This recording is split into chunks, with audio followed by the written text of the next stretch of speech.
Баршаңызға сәлем қыздар. Бүгін мен осындай асқабақ самсасын жасап едім. Рецептін түсірдім сіздер үшін. Қабыл алыңыздар.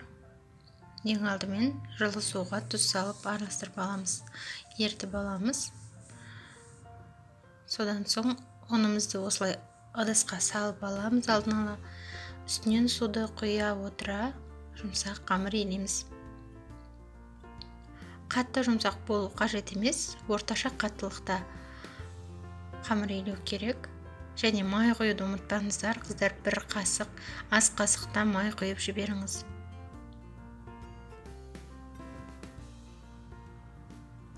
Жақсылап араластырып, қамырларыңызды жақсылап билеп алыңыздар. Қамырымыз дайын болды. Жұмсақтығын көріп тұрсыздар ғой, Содан соң тындыруға қойып қоямыз, бетін салфан пакетпен жауып. Осы арада біз асқабағымызды, пиязымызды турап араластырып аламыз.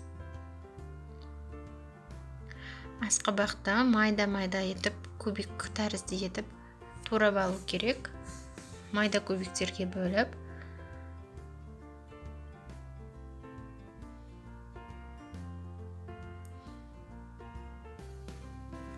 Одан кейін пиязды да жақсылап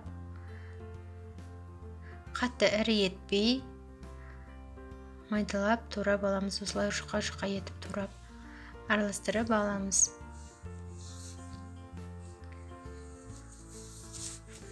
Өздеріңіз қалағанша тұз, бұрыш салуға болады. Мен тұз ғана салдым, сосын менде осында китайский соль бар. Соны да салып жібердім. Міндетті түрде май құюды да ұмытпаңыздар. Егер асқабақтарыңыз тәтті болса, қант салудың қажеті жоқ. Егер асқабақ тәтті болмаса, бір ас қасық қант салып жіберсеңіздер болады. Қамырымызды алып, осылай бөліктерге бөлеміз. Қатты үлкен зуалар жасаудың қажеті жоқ. Осында кішкентай дөңгелектер жасау керек. Барлығын дайындап алдық. Енді біз жұп-жұқа етіп жайып аламыз.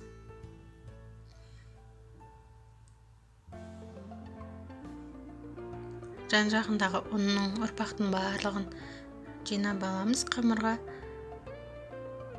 Енді осылай қалыпқа келтіресіздер, ішіне асқабақты салып, жақсылап түйіп орап аласыздар. Біздің самсамыз дайын болды, қыздар. Дәмі өте керемет, іші де жұмсақ болып піскен.